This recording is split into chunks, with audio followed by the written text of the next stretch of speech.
we've met a couple times, and the first thing I saw was sheet music, which of course to me looked like another language. I recognize it as music, but I'm not a musician, so this took a little bit of me digging and putting things together. But I was able to listen to the blog entries, which I think you guys all watched, right? Yeah. Okay. And Mr. Howley asked me to talk to you guys a little bit about mental illness, but as I started doing some digging and spending a little bit of time looking at not only the website and Standard's position and work and his imagination into the piece and all the reasons that it got written the way it got written, I started to realize just how easily it connected to not just mental illness, but mental well-being. There's a really big shift in the mental health community from focusing on mental illness, which is, let's focus on diagnoses, let's focus on what exactly is going on with one particular person, and let's get in there and eliminate it. So it was a lot of an elimination process instead of an adding process. What do you think I mean by that? That mental health treatment used to just be an elimination process, like let's get rid of this disease. Let's medicate them heavily and keep them like heavily watched and away from everyone else, and keep them drugged out so they don't have a personality anymore, and you don't have to worry about it. Perhaps in a severe case, and that is absolutely like the far end of what we're talking about, but yes, it is. Yeah, please. Yes, very much. She said hide it. There has always been, and over time it's improving, but there's a stigma around mental illness. What does that mean when I say there's a stigma? You said hide it. People think you're insane. People make judgments. That's the concern, is that people make judgments, and that people feel like they can't share what they're experiencing because of what people will say or what people will think. So I'm thankful, being part of the mental health community, I'm thankful that there's been a big shift in the old school label and treat kind of process to a more developed, let's see what's going on with this person, let's see how we can not only decrease symptoms that they do not want, like symptoms of depression, anxiety, or any other mental health condition, but how do we improve on the positive end? Did any of you in elementary school, you know that the Bucket Dippers book? Did any of you do that? It's this book that gets read to little kids. It's a great book. I really, really like it. I kind of wish there was an adult version of it. I think people would benefit from it. But it's, you have a bucket, you carry around a bucket, and you want that bucket to be full of good things. Yeah. Okay, you know this one? So you want that bucket to be full of good things. Mental health treatment used to be more, we want that bucket not to contain any bad things. We want that bucket to not have any symptoms that we don't like. Now we do a lot more focusing on, we want to remove symptoms, but we also want to add positives. So we label where necessary. So we might say somebody has a disorder where necessary, but a lot of times people are on a little bit more of a spectrum where you have your daily ups and downs. Maybe you have a loss, maybe you have an experience that causes anxiety, maybe you have an experience that causes sadness or grief, or this deep sense of loss, and it's very distressing. But maybe it's transient. So there are people now that might come and get support for a transient period in their life where they're having a rough time, and then maybe they never come back, and that's okay. There also might be people that have more of a chronic experience of symptoms, whether it's a chronic anxiety disorder, chronic depression, something else along those lines. You're right, it used to be label, treat, medicate, isolate, and then once you were back to life, back to going to job, back to being with your family, it was a lot of secrecy. Nobody really talked about it. Sometimes your success, so if you're somebody or a family member of somebody that's experienced a mental health condition or a time in your life where you have an episode of a mental health condition, sometimes the fact that you can do well, the fact that you can can treat, the fact that you can overcome or learn coping skills or learn your inner strengths that help you get beyond that is something that other people can look at and see and find hope, and look at and see and find almost like a roadmap where people can become role models. I think that Mr. Sandridge is putting his information out there publicly so that people can say, oh wow, this can be spoken about, this can be talked about, help can be accessible, it can be addressed publicly. And I don't mean everybody has to stand on stage and address it, but it can be addressed with people where you can lead a very good life where you overcome some of the worst pieces of that disorder. Some of the things that we need as human beings, we are always in a state of either growth or stagnation. So growth meaning we're developing, we're progressing, we're learning new things, we're learning new skills, we're making new friends, we're moving towards our futures. Or sometimes we feel very, very stagnant, where we're kind of just in that like survival mode, where we're just getting through, where it's really hard to learn new things and pick up new things and master new things. Some of what we need to feel like we can be in that state of growth, there are 4 things that are universal. And by universal, I mean everybody, man, woman, child, no matter where we are, no matter what our growth is in, no matter what we're trying to do, we're all trying to progress. We need a sense of belonging. Belonging means it can be in small pockets where you feel like you come to school and there are your 1 or 2 people that are super excited to see you, but maybe you keep to yourself most of the time. That's belonging. That's you walk in and you feel like somebody sees you and says, hey, it's really good to see you, how's it going? Belonging might be much, much bigger than that. Maybe you are on the track team, you're in crew, you play football, you're in the band, you do marching band, you do a whole bunch of things and you feel like you belong in a bunch of different spaces. That's amazing. We don't all need that big, broad sense of belonging. What we need is to feel like we have people that understand us and know us and care about us and are glad to see us. Mastery, which is we feel like we're learning something, that we're good at something.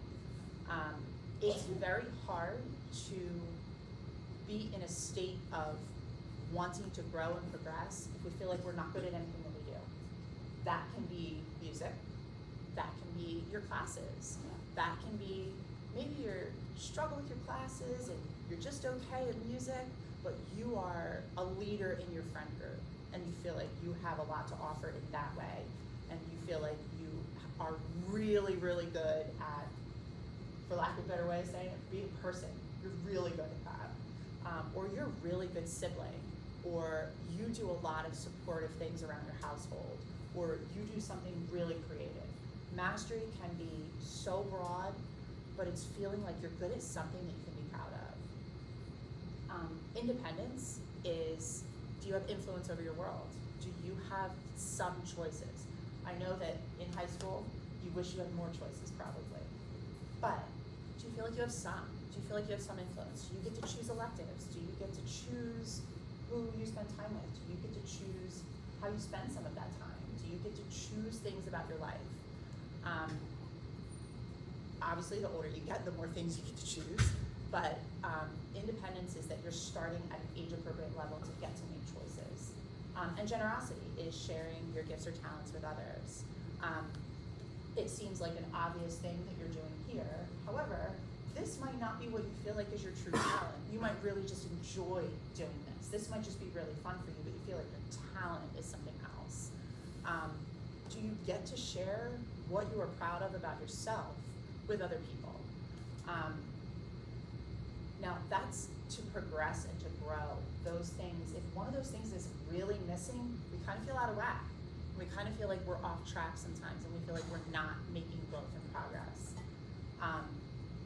Now on a more basic level, what we need to feel well, this isn't even to grow, this is kind of just to feel well. We need connection. And this is at a neurological level. This isn't, our This isn't our conscious minds telling us this. This is at a very neurological, like, as an organism, we need connection, predictability, movement, we need light, and we need engagement. We need these things that help us to feel well. Now, I'm gonna connect some of the themes that Mr. Sandridge used in this piece to talk a little bit about how the pandemic has impacted these things, and at this almost intangible wellness level, but also how it'll all connect back to why is this relevant in a music class? Like how does this connect to the subject that I'm actually sitting in front of you talking about? The themes that the composer used throughout this Not Alone piece connect very much to our human needs that help us to feel well. Whether they identify one that is missing or whether it kind of inserts one that we really, really need, it really kind of systematically connects those things. The first theme is about an individual who was lonely and wandering and lost and did not get relief until they were able to get the help they needed. And that was it. The music is intended to make you think of starkness and loneliness and that real lost disconnect. We need connection, we need predictability. When someone is in the worst part of a mental illness, all of those things seem to erode. Connection, predictability, stability, feeling stable, feeling like you have control over yourself, your environment, feeling like you have control over your future, feeling like your connections are solid and strong, feeling like things will get better. It's hard to find hope in those moments. And the next theme talks about the intrusion of mental illness on your life. That's where we draw a differentiation between, is this a life event like you're feeling grief and sadness over a loss or a breakup or an argument in a friendship, which can feel catastrophic in those moments but tends to be more transient, right? Even if it's like awful in those moments, those times tend to be more transient, and we don't really look at those as a mental illness per se. We might feel like it in that moment, but those are more like life ups and downs. They are not so much like those chronic stressors. Whereas the pandemic that we thought was gonna be a couple weeks long and that was gonna result in disconnect, that turned into a very, very long period of time. And that had a major intrusion on our life, didn't it? Like a major intrusion on our life. It was hard to be hopeful that things were going to improve. It was hard, we had no idea. What phrases do we keep hearing? This is the new normal, right? Where everyone was disconnected, people were home half the time, and we were hearing phrases from, health folks, government folks, media folks, all over, that this is new normal, like, get used to it. And that felt very disconnected and very chaotic. The hope theme that is woven throughout this piece, if you notice, it's recurrent. It comes and goes. There are times that even before some of the most violent parts of the piece, there's this big spike of hope, and then sometimes things don't go well, and there's this up and down. That can feel very, very unpredictable, but as you learn to recognize it and embrace it, when you are in that down period, you kind of know it's going to return. So there's a lot of symbolism here, but also, I think one of the fourth theme is basically chaos, where he uses the note pattern. I'm not a musician, I'm not gonna explain it well. The 12-tone note pattern where it's chaotic, it's not the way it's supposed to sound. It feels very, the words he uses were unpredictable, alien, disturbing, like there's no center, like it's confusing, like it's unexpected. those are things that are directly contrary to well-being, right? Because remember what we need connection, predictability, we need all of those things, engagement, we need things to be in a pattern. Human beings like patterns. And that theme is meant to make the listener feel like there's no pattern, like it's not going the way it's supposed to go. So all of those things interwoven really do highlight our needs, our human needs that help us to feel well, but it also provides some insight into what to do to move beyond that. Any thoughts, questions before I move on? Alright. So we're in music class. So how does music fit into all this? Why is this so important in a music class, and why does this fit? Who knows, this is a very brief science lesson. Who knows what the autonomic nervous system is? Who can tell me? Science folks? It's the neurological system that allows you to perceive sound. It does allow you to perceive sound. What else does it do? What does it regulate? Autonomic. What does that mean? Audio? No. Auto. Means it's involuntary systems. Heart rate, breathing, sweating, pupil dilation, all of the things that come along with those involuntary processes that occur in our bodies. We don't say, all right, the light just got brighter, so we need to trick our pupils.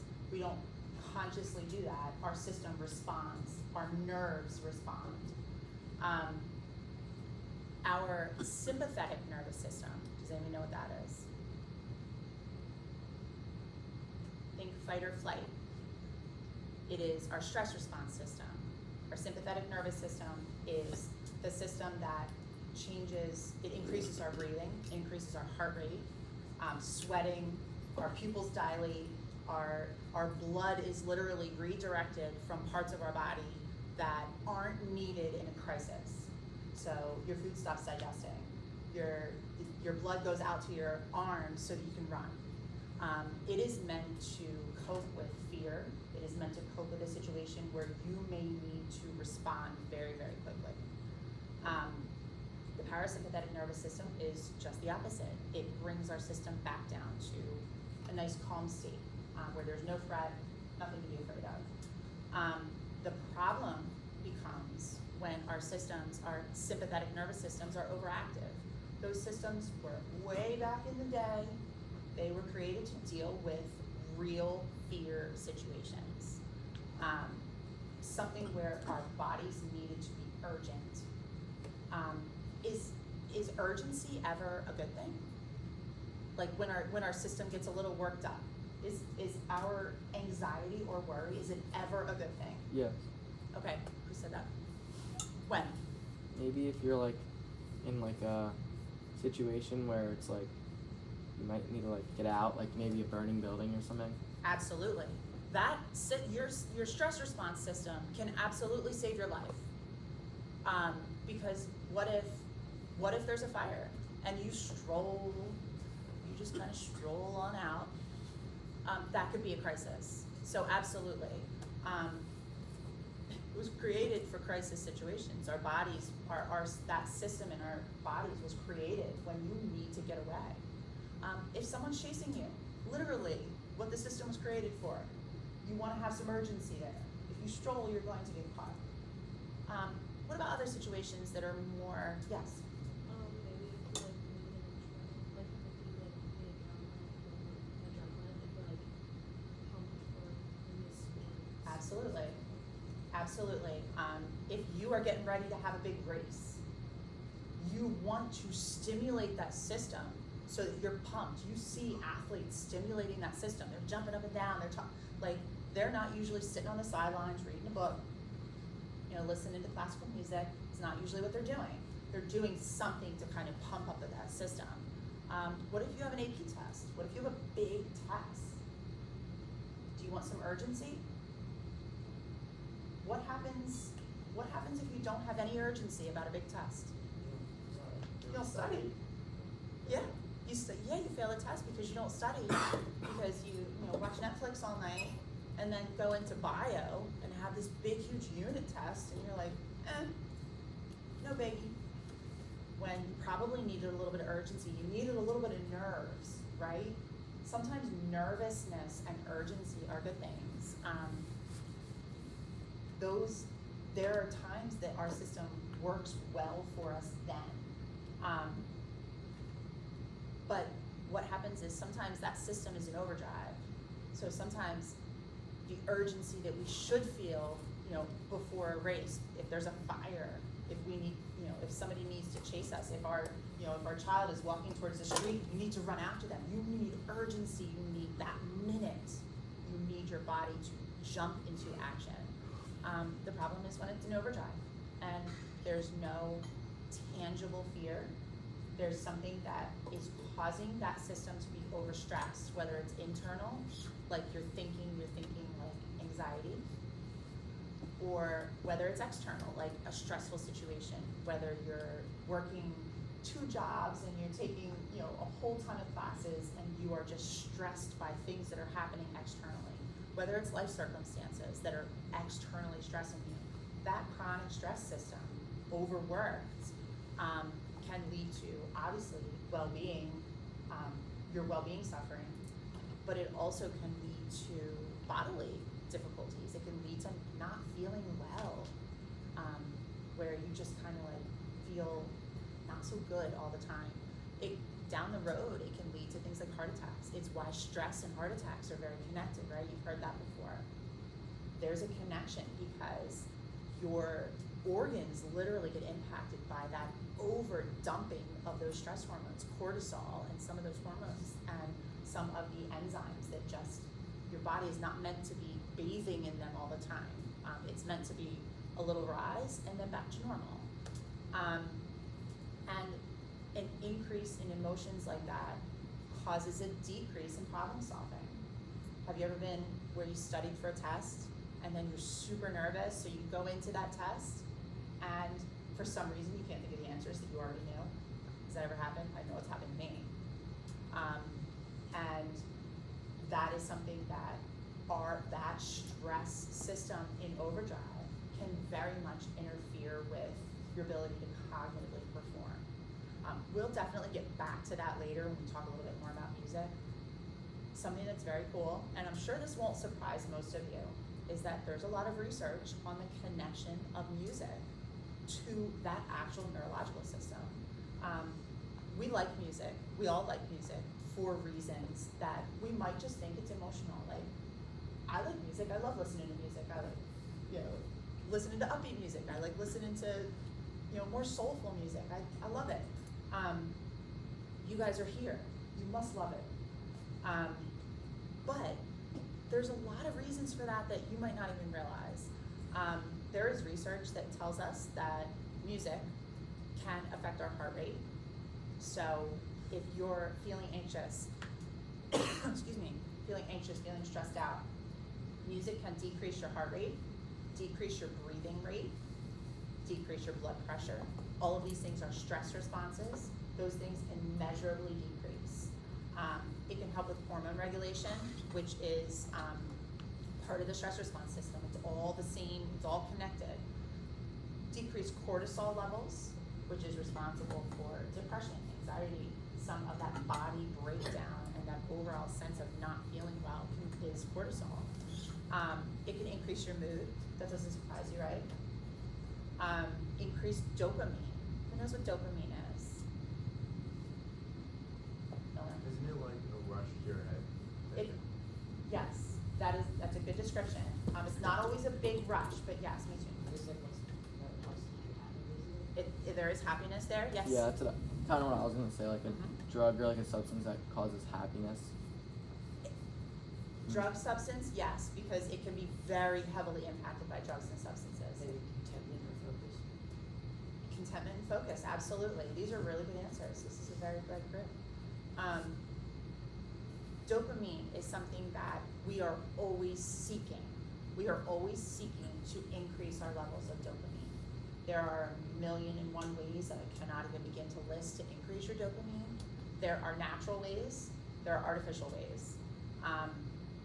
Anything that provides you like that little shot of happiness, that little shot of pleasure, it can be, you know, laughing, it can be movies, it can be, one of the things that has always worried people is like the social media, like notifications, likes.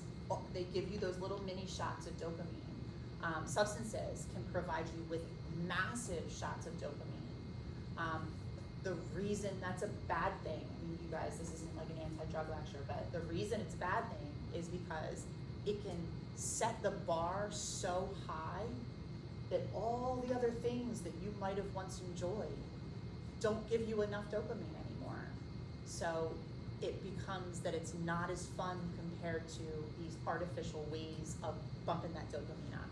So that's part of where addiction comes from. But dopamine is about motivation too. If your dopamine levels are really low, you feel really unmotivated, you kind of blah. We've all felt that before, right? We've all felt that feeling of like, ugh. Whether it's rainy, it's winter, sometimes like our dopamine levels are a little low. There are natural ways of bumping that up. Music is one of them. Has anyone ever, I know this is me, so I'll raise my hand first. Has anyone ever felt like they were really, really unmotivated and you put on some music and all of a sudden you can get your homework done, or you can clean your room, or you can do something that you're supposed to be doing? Does anybody run to music? Okay, so sometimes that dopamine and motivation are very closely connected. So sometimes the music that is more upbeat, my guess is you're not gonna run to like slow music, right? It's upbeat music. Is those kinds of things, they increase our dopamine levels and they make us more productive. And concentration, you're absolutely right. Music can impact concentration. As long as used properly, it can impact your concentration. You know, having it in the background. This is not your argument for why can I wear my earbuds during a test. That is not the argument for that. But you know, sometimes it can increase your motivation and increase your concentration. Sometimes, I know for me, it's like blocking out what's happening in the hall is I can just kind of keep focused and get a lot of work done. The way that music so deeply connects to this is, remember, we need connection, predictability, movement, light, engagement. What happens, how many of you babysit or have little tiny siblings? Okay. What do you do when a baby cries? If you're babysitting, what do you do when a baby cries? And I don't not run out of the room. What do you do to soothe the baby, I should say? How old are they? Very small, infant. Melody's home. Try to calm them down. How do you try and calm them down? Carry them? How do you calm them down? Just kind of rock them back and forth. Rock them back and forth. What's that? You dance? All right, yeah, okay. Absolutely, no, absolutely, you're absolutely right. Music. Food. Try to Yes. make them laugh. Those works sometimes. Okay. Make them laugh, food. If they're one of them, Yes, with the mobile, yeah. So think back to our universal needs as human beings. Connection, right? You pick them up, somebody said carry them. Predictability, which sometimes that is not only I'm going to cry and someone's going to pick me up, but predictability, somebody in the last class said, when you're rocking them, it's in a pattern, right? That pattern is predictable. So, have any of you ever been on a cruise ship? You know when you're trying to walk on the deck? When you're trying to, if you're on a boat, have any of you ever been on a boat, regular boat? You know when you're trying to like walk on the deck? You are walking in a pattern because that movement is predictable. It goes up, it goes down, it goes up, it goes down. And then if you're on a cruise ship for a few days, you go back to the airport, you start walking you start walking back and forth, is because your system gets in sync with the way that pattern is moving. When you're rocking a baby, usually people kind of walk in the same pattern. If you're carrying a baby, if you're holding a baby, if you're dancing, It is a predictable, rhythmic, patterned movement.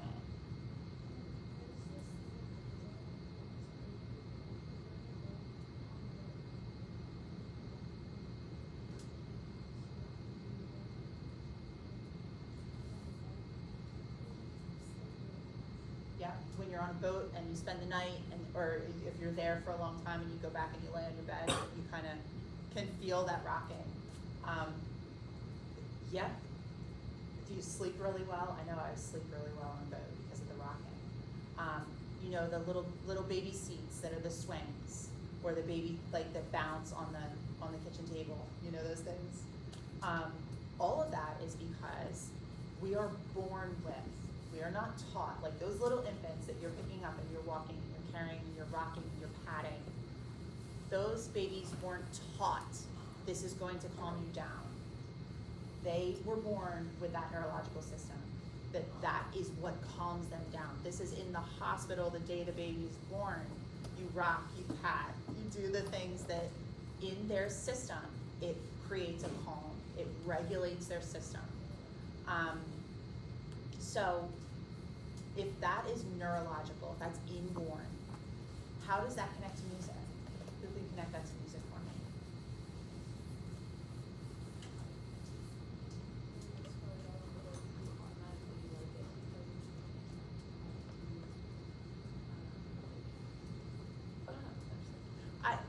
I think I know what you automatically like it. Almost like the baby was not taught that rocking is going to calm it down. It's, you weren't taught that music is going to calm you down. That is something that is a neurological connection that no one told you that upbeat music is gonna make you wanna go for a run and calming music might make you fall asleep. No one sat down in kindergarten and said, okay, kindergarten lesson of the day, this is what you're gonna learn. It's something that was neurologically born in you. Rhythm. Think about music. There's rhythm, there's movement. Who turns on music and automatically kind of moves a little bit? I don't even mean, you might dance, like, I don't mean, you don't even have to dance, but who moves? If I'm sitting, doing my work at my desk, I might, like, my chair might rock a little bit, just because that music, I hear it, and it gets in the neuro system. I lip sync a lot.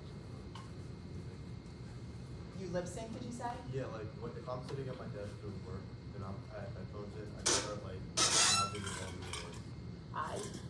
I can feel that. I can't sing very loud at work, so I would say it's lip syncing too. My dad always gets annoyed at me because I always tap my foot and I always rock the whole car. And so he always gets annoyed at me because I'm like bouncing, like my foot's tapping, and he's like, you have to stop it, and it's like automatic. Yeah. Because like, I say because I'm a musician and like I'm a drummer, and it's just like I feel the beat and it's just like, Mm-hmm. it just happens. Absolutely, absolutely. And it is automatic, and that's part of the message that I wanted to make sure you guys got is the rhythm and movement. Also predictability. There is a predictability in music. Even new music, new compositions have to follow a certain predictability or they're not gonna be pleasing to our ears. Mr. O'Halley was talking earlier about you know, if he played a series on the piano and it ended incorrectly, everyone knew it. What can you describe that again? Let's do that. That's good. Ooh. Oh.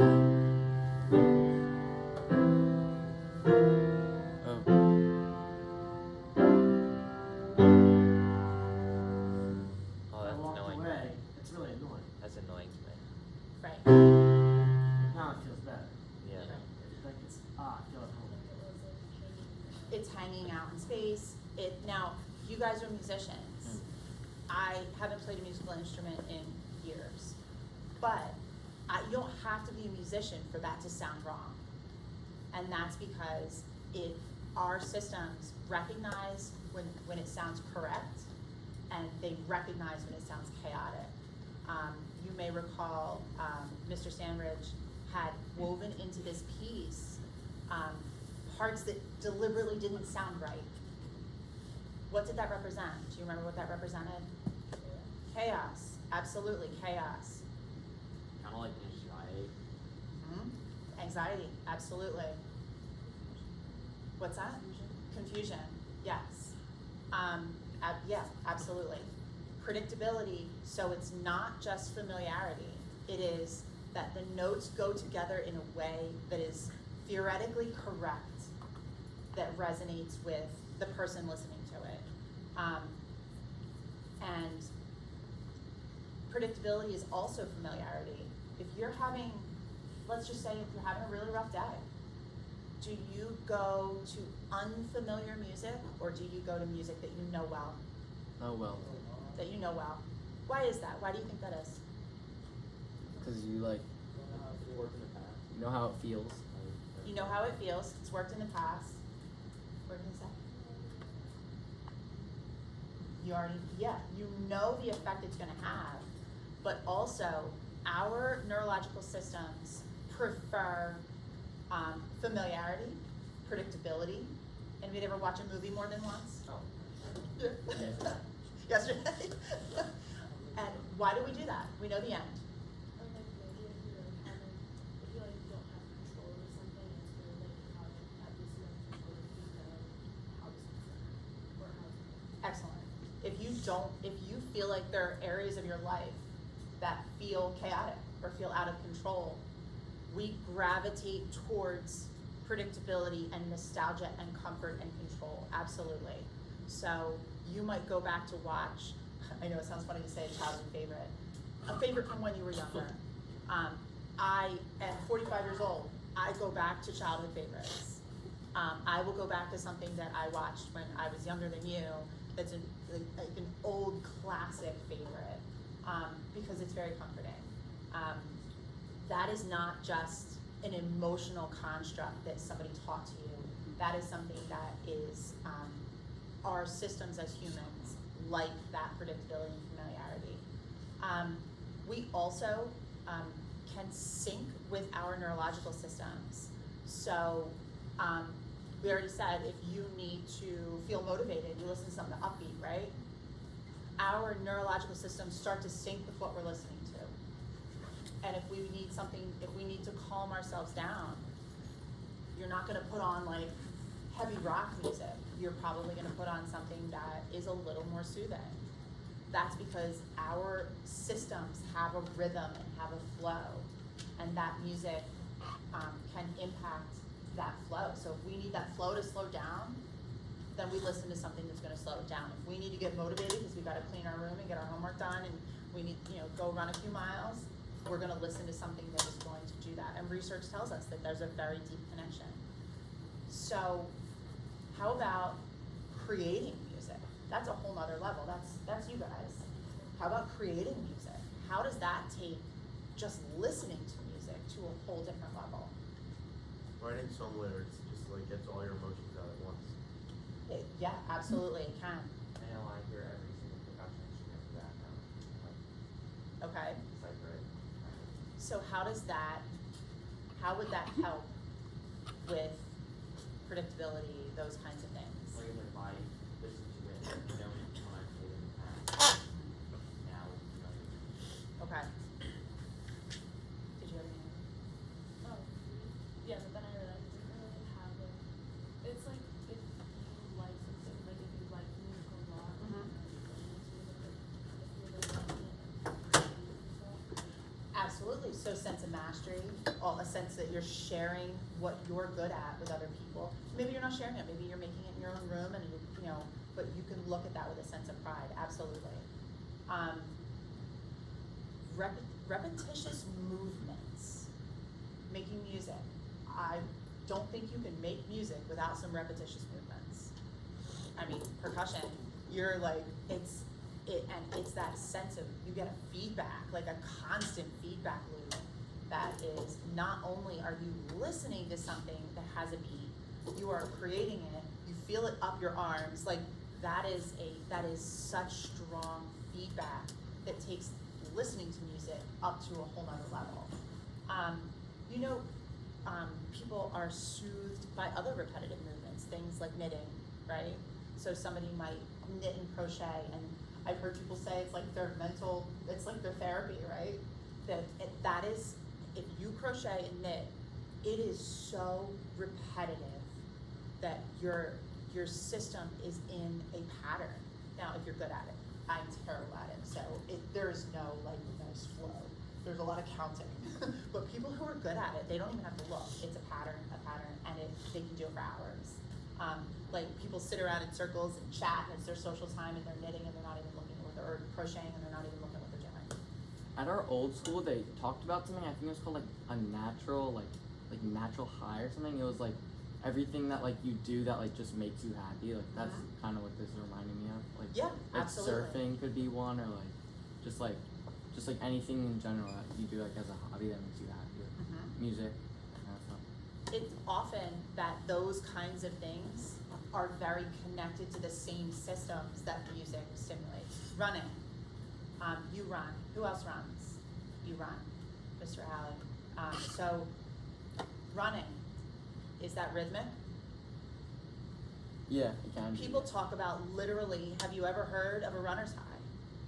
What is that? That's a major release of happy endorphins that get like dumped into your body. That is a rhythmic. People who play basketball, that is rhythmic. You dribble, like that rhythmic The feedback. swish sound. Yes, there are certain feedbacks that just sound good to us and give us that dopamine increase. And so creating music is also, you said something about expressing, creating instrumental music can express feelings that kind of bypass the need to use words. Creating music where maybe you're singing. Maybe it's creating music and you're singing in the car. It's not your music, it's somebody else's music, but you are singing it, you're participating in creating it. That bypasses that cognitive process of, I want to share my feelings.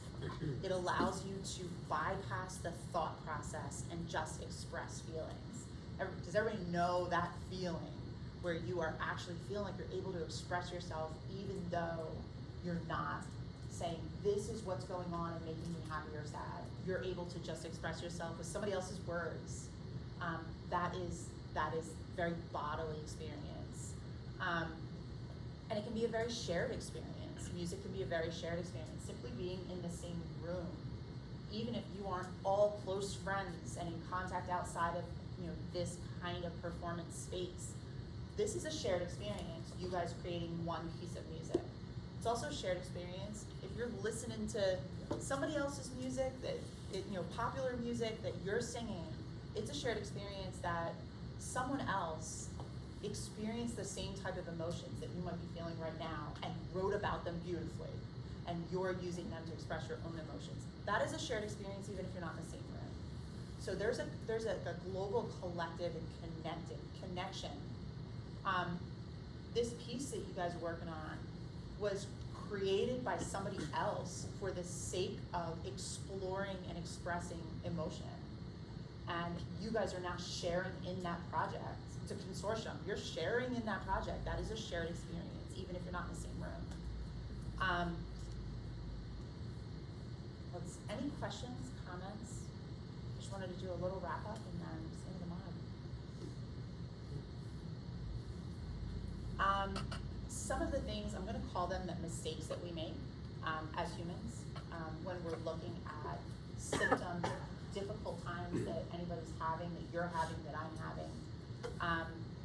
There is a difference between experiencing ups and downs of life where you feel like you're having symptoms or you're going through a really, really rough time, and something that is a little bit more chronic or something that you feel like requires more formal treatment, more formal attention.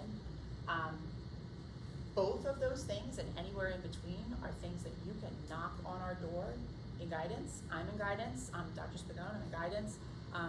Mrs. Paisley's in guidance, guidance counselors, case managers, if you have a case manager down in child study team. Mrs. McDole is out of the assistant principal's office. It can be that you lost a pet and this is the worst week. You can come in and talk. if this is, I have been feeling this way for 4 years and I've never told anybody, you can come in and talk. It can be anywhere in between. You are not bothering any one of us, because sometimes that week where you have a loss or there's a major thing that happened or you failed a test or you didn't make a team or something can feel catastrophic during that week. And sometimes talking it out can make a real difference. If it's something more serious, come talk about that too. We do not have to share your private thoughts, your private information. The only time we have to share that is if we fear about your safety, if we fear about the safety of somebody else, if we feel like somebody's hurting you, if you're gonna hurt somebody, or if there's a crime involved. Obviously we have to report those things, it's the law. But other than that, you can come in and say whatever you want, as long as there's no safety issues. That's private and confidential. We do not tell anybody. I work in guidance. You know, everybody, you guys have all been in guidance how many times? People go to guidance all the time. Go to guidance to pick up a scholarship application. Guidance is just a place where anybody can go. There's a couple of us in the wellness team that are located in guidance. We can send you a pass. You can send a Teams message to me or Mrs. Paisley or Mrs. McDole or your guidance counselor or case manager, or tell Mr. Rahali, hey, could you get Spagone to call me? I'll call you up and you don't even have to remember my name. You can talk to Mr. Rahali or talk to whoever you trust or feel good talking to. They're also not gonna share your information. They'll just come to one of us. That's what we're here for. If you're very concerned about a friend, bring that to us as well. We do not have to share your name. If you came and said, I'm worried about, my friend Derek Rahali, could you please talk to him? I don't have to say, Miller came to me and said this. It can be completely confidential and private, and we can just check on that person, or I can check and see if there's somebody else that person's connected to. But we want to know if you're really worried about somebody. Sometimes that can be an open door to getting them more support. And the entire point of this project is to destigmatize and to get people what they need, because there's a lot of wandering. People wander and suffer for a very long time, and we here in school may not be the solution, but we can help get people connected with maybe an outside solution. We do that a lot. We connect with families and connect people with outside services that might be really helpful. Because sometimes, like I said, serious emotional distress can limit problem solving, right? It robs your brain of the ability to problem solve because your brain feels scared, like it's in a crisis. So it's much harder to do calculus, right? Same thing, it can be much harder to figure out how to help yourself. So you might be the friend that says, I really feel like they need help, but your friend might have no idea how to even go about getting that help. So you might be somebody that can bridge that gap, and we don't have to tell them, or you can bring them in. You can bring them right in and say, hey, my friend needs to talk to you, here, push them in the door. That's okay too. We take referrals of any kind, but if you have any questions or concerns, I probably is very It was. Oh yeah. Any questions or thoughts? Thank you so guys. much, Dr. Spagone. Appreciate it. Look at that timing. Wow, that's amazing.